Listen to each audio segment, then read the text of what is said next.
ரொம்ப நாளுக்கு அப்புறமே செம்ம கிரேவிங்காக இருக்குது அப்படின்னு சொல்லிட்டு நாங்கள் போன இடம் தான் வந்துட்டு KFC அண்ணா நகர். ஸோ உள்ளே போனதுலேருந்து ஒரு மாதிரி டெம்ப்டிங்காக எல்லாமே வாவ்னு இருந்துச்சு அப்படின்னு நாங்கள் எக்ஸ்பெக்ட் பண்ணி போனோம். ஆனால் அது என்டையர்லி ராங். பிகாஸ் போனதுலேருந்து எல்லாமே ஒரு மாதிரி டிசப்பாயிண்டிங்காக இருந்தது. ஸோ ஃபர்ஸ்ட் நீங்கள் பார்த்த அந்த கவுண்டர்லேருந்து அண்ட் இப்போ கையில் இருக்க சிக்கன் வரைக்கும், பிகாஸ் சிக்கன் அந்தளவுக்கு ஒரு மாதிரி டேஸ்ட்டாலாம் கிடையாது, ஒரு மாதிரி ரப்பரியாக தான் இருந்தது. அண்ட் ஆஸ் வெல் ஆர்டர் கொடுத்து நாங்கள் வெயிட் பண்ணிருக்கோம். எதுக்கு வெயிட் பண்ணுறோம் கேட்டால் நாங்கள் வந்து எல்லாத்துக்குமே வெயிட் பண்ணுறோம்.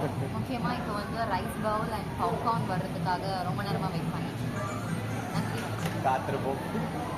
அது மட்டும் இல்லாமல் ஏசி எல்லாமே ஒரு டைமுக்கு மேலே ஆஃப் பண்ணிட்டாங்க. அது ஒரு மாதிரி சஃபகேட்டிங்காக இருந்துச்சு. அண்ட் ஆஸ் வெல் டைம் பார்த்தீங்கன்னா நாங்கள் ஆர்டர் பண்ணது 12:15க்கு, ஆனால் 12:45 வரைக்கும் எங்களோட ஆர்டரை கூப்பிடவே இல்லை. விச் மீன்ஸ் கொஞ்சம் திங்ஸ் கொடுத்துட்டாங்க, பேலன்ஸ் இருக்க ஆர்டர் கொடுக்கல.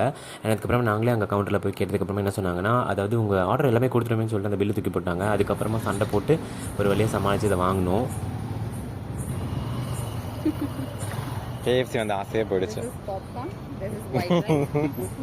இதை எடுத்துகிட்டு போய் வீட்டில் நம்மளே சமைச்சு சாப்பிடணும். சிக்கன் பாப்கார்ன் KFCல எனக்கு கிடைச்சது நான் ரொம்ப லக்கியாக ஃபீல் பண்ணுறேன். Thank you KFC. ஆனால் எனக்கு till 4 AM. அண்ட் நீங்களும் இந்த மாதிரி எக்ஸ்பீரியன்ஸ் பண்ணியிருந்தீங்கன்னா மறக்காமல் கமெண்ட் பண்ணுங்கள். பாய்.